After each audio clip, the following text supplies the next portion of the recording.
Hey there. Why haven't you texted me or come see me all year? Have you forgotten about your aunt? Aunt Martha? Why are you texting me all of a sudden? Is something wrong? How could I forget you? Especially after what you did to my family at last year's Christmas party. Oh, give me a break. It's been a long time, and you still have to bring it up? In the end, everything turned out fine. Nothing bad happened, right? If, according to you, fine means letting your dog poop on my bed, body shaming my daughter's appearance so much that she ran up to her room on Christmas Eve, having your niece break my precious dinner set, thinking it was normal when your husband sneaked into a neighbor's house to get their gifts, and then the police showed up and arrested him on Christmas morning, and my husband had to bail him out of the station. Then sure, everything was fine and normal. Not a big deal at all. You are so petty. It's been a year. Look, it wasn't my fault. You didn't close the door of your room so my dog could get in. Besides, it's just an animal. You shouldn't hold a grudge about it forever. And I just want the best for your daughter. Isn't my method very effective? Look at you. Wasn't it? Thanks to my advice, you changed yourself from being a fat and acne-prone girl to being a beautiful and eligible lady. Oh no, not again. Why do you keep bringing this up?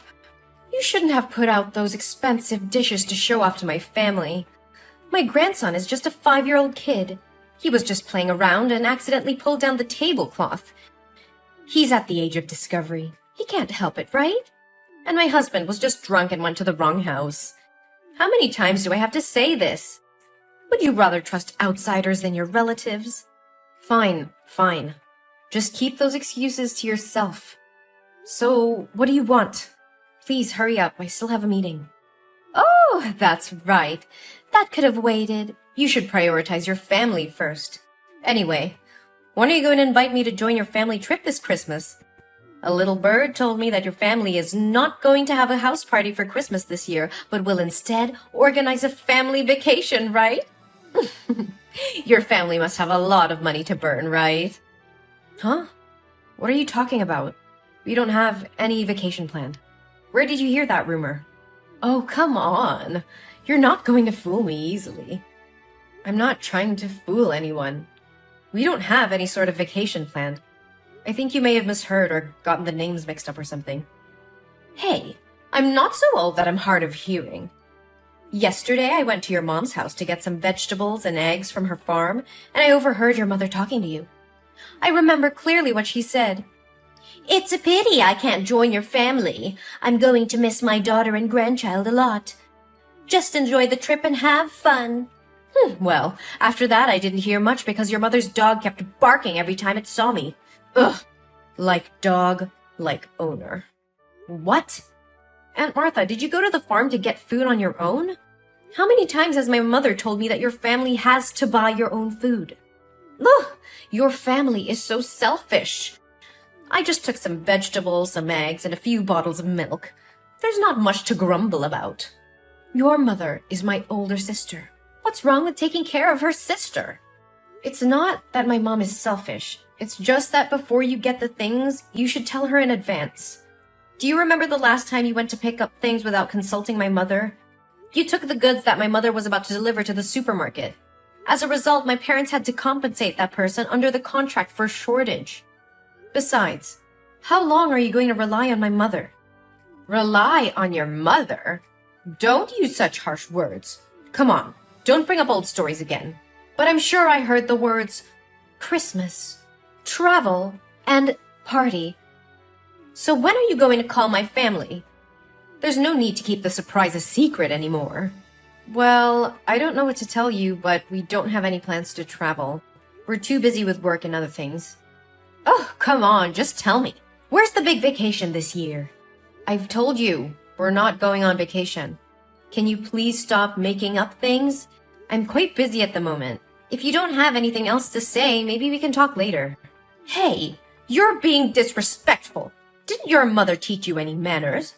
Don't you know it's not okay to end a conversation without an older person's permission? Or do you not want to be related to me because you think my family is poor? No, Auntie, that is not what I mean. You keep saying it's not your family traveling. So does your mother have another daughter that I don't know about? It seems like you're not going to tell me no matter what I say. Well, it's a little hard for me to tell you about something that doesn't exist, don't you think? Auntie, swear to God, my family is not going on a vacation. No matter. If you're not going to tell me, I'll just have to find out another way. Oh, and don't forget to prepare enough money for this trip because I will bring my entire family with me. What? Your whole family? You mean just you and your husband, right? Oh, silly, I mean my daughter and son-in-law, my son and daughter-in-law, and my 5 lovely grandchildren, too. Whoa, slow down, Auntie. 11 extra people? Are you serious? Yes, and since your parents can't go, there's still some space left, right? It'll be fine if I invite both my parents-in-law to come along. Ooh, and how could we forget Bobo? Even though it's a dog, it's also a member of my family. We can't leave it at home alone, can we? 13 extra people and 1 dog. Yeah, that's right. The more the merrier. Doesn't your family host Christmas parties every year? So this time it's your family that'll pay for the expenses like usual, right?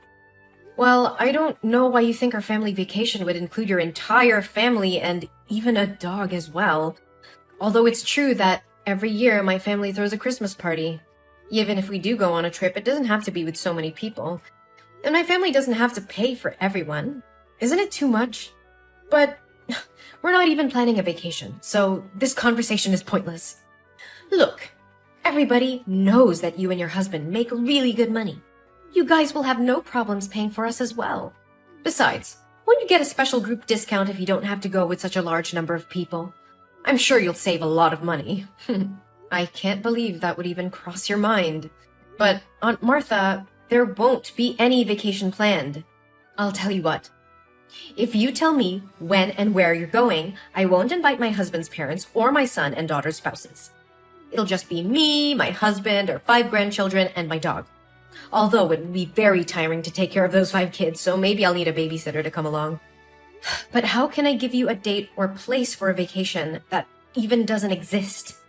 After I'm nice enough to reduce the number of people joining you from 13 to 8, including the dog, you still won't tell me? Fine. You really know how to bargain. Then I leave my dog at home. Are you satisfied now? Auntie, I'm about to have an important meeting with my boss and I'm swamped with work. So I'll have to stop texting you for now. I'll get back to you later. Look, Eugene, I know you're hiding something from me. You can't just drop hints about a family vacation and not tell me the details.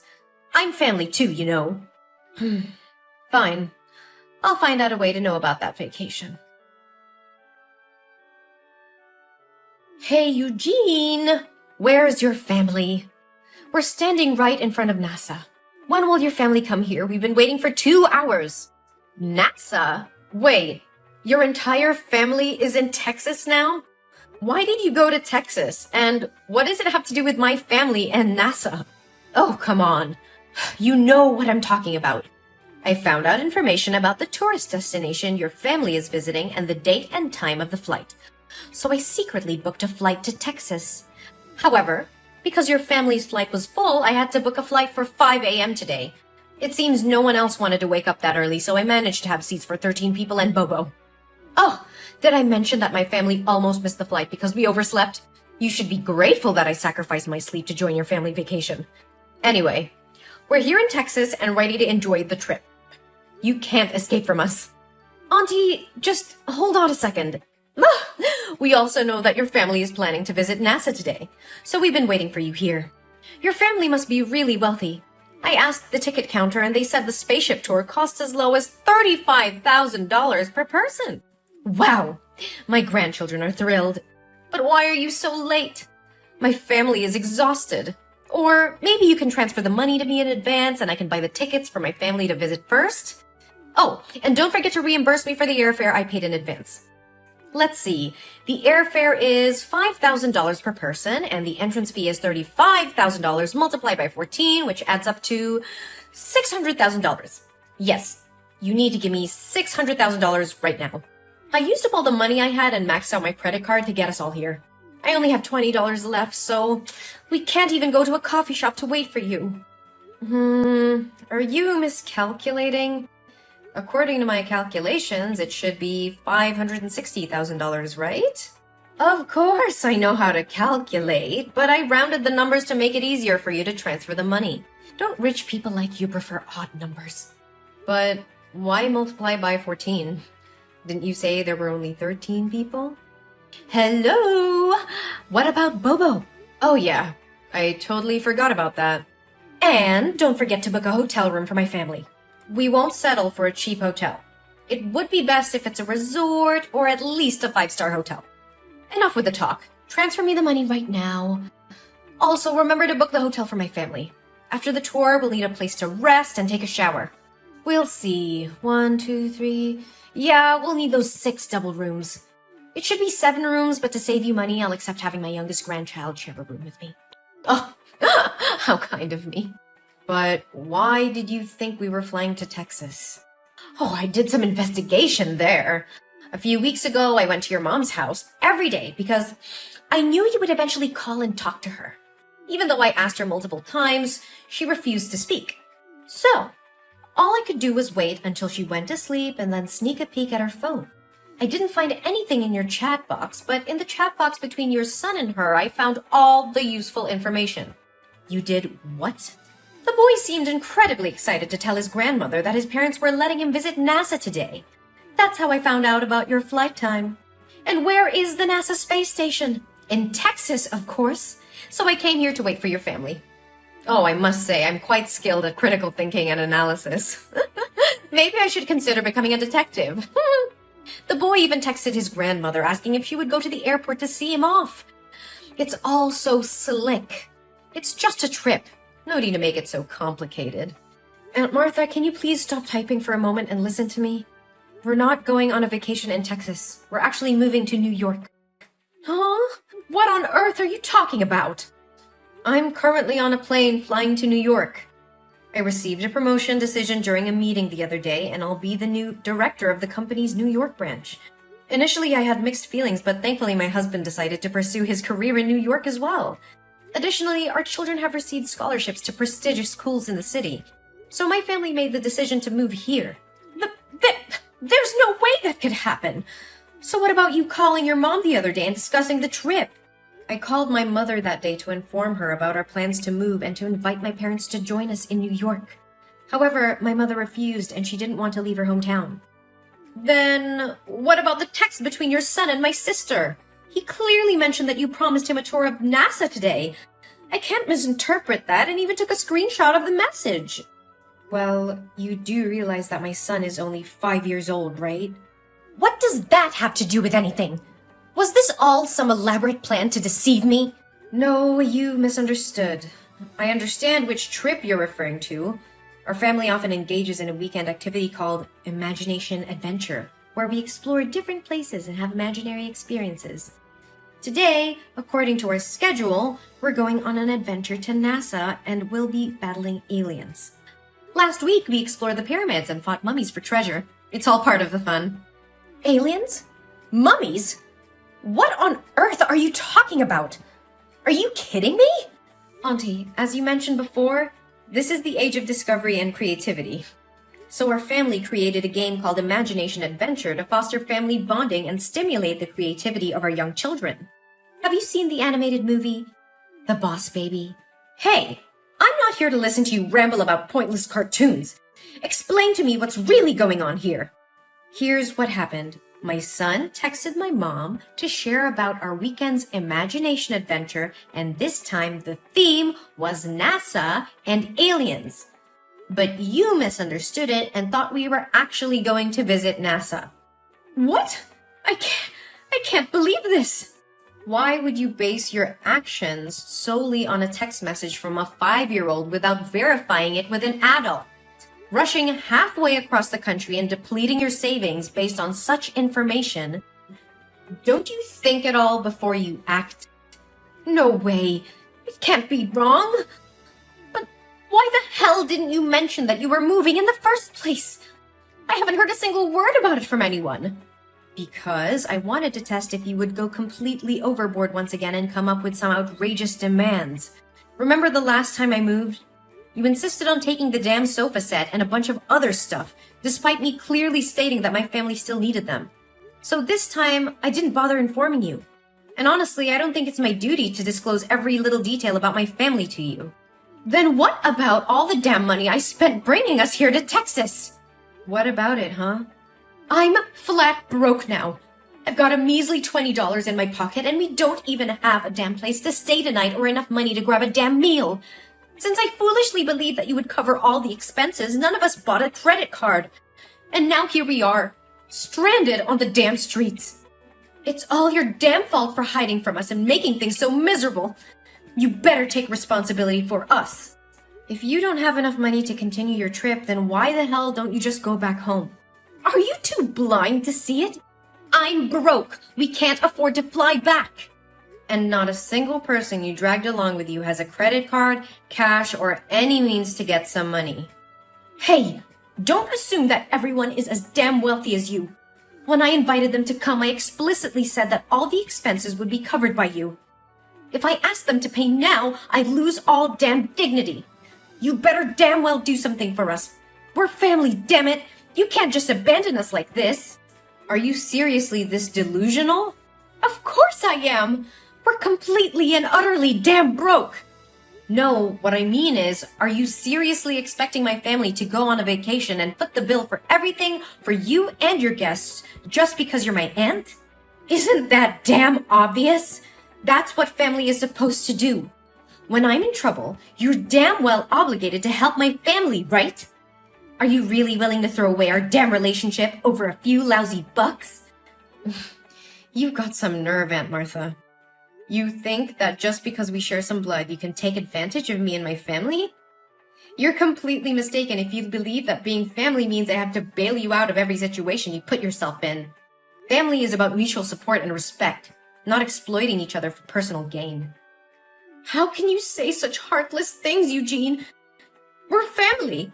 We should stick together and help each other out. Helping each other out doesn't mean I have to bear the burden of your poor decisions and irresponsible actions. You made the choice to book a flight without even confirming the details with me or considering the financial consequences. That's on you, not me. But I trusted you. I thought you would take care of us. How could you let us end up like this?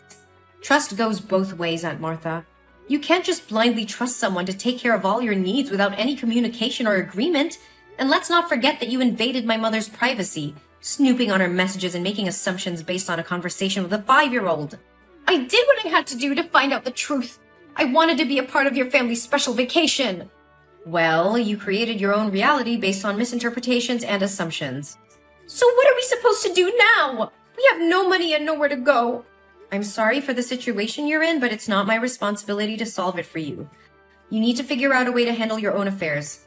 Perhaps you can seek assistance from other family members or explore local resources for support. You're heartless, Eugene.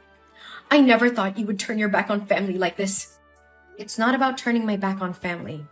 It's about setting boundaries and not enabling irresponsible behavior. I love my family and I'll be there for them when it truly matters, but I won't allow myself to be taken advantage of. I can't believe this is how you treat your own aunt. This is how I expect to be treated as well, with respect and consideration. Family should support each other, but it doesn't mean sacrificing everything for the sake of one person's impulsive decisions. I hope you can understand that. Well, congratulations, Eugene. You've succeeded in pushing away your own family. I hope you're proud of yourself. Don't worry, we'll remember this when you're in need someday. Don't expect any support from us. I won't, Aunt Martha. Goodbye. After that, a thought crossed my mind to reach out to my friends in Texas to help Aunt Martha's family, but a call from my mom completely blew it away. My mom informed me that Aunt Martha had just called her and revealed everything I had done, accusing me of cheating her family. She used harsh words and even scorned my mom, blaming her for not raising me properly, and demanded that my mom cover all the expenses so she and her family could continue their trip. I was truly shocked because I never expected Aunt Martha to go this far. It seemed she had crossed a line that shouldn't have been crossed. In response, my mom firmly declared that she would no longer protect Aunt Martha and cut ties with her. Later, I heard that Martha's family had to borrow money from a gangster in order to fly back to their hometown. However, since they couldn't repay the debt, They were forced to sell their house and move to a smaller one on the outskirts of the city. Since then, I haven't heard from them at all. As time went on, I focused on nurturing the positive relationships in my life and creating a harmonious environment for my loved ones. I surrounded myself with understanding and supportive individuals who uplifted and inspired me. Our family flourished in our new home in New York, embracing new opportunities and making cherished memories together. As the years passed, I occasionally wondered how Aunt Martha and her family were faring. I hoped that they had found their own peace and learned valuable lessons from the series of events that had transpired. We created a happy and fulfilling life together, leaving behind the tumultuous chapter that involved Aunt Martha. Life was filled with new beginnings, laughter, and the joy of building beautiful memories with those who genuinely appreciated and supported us.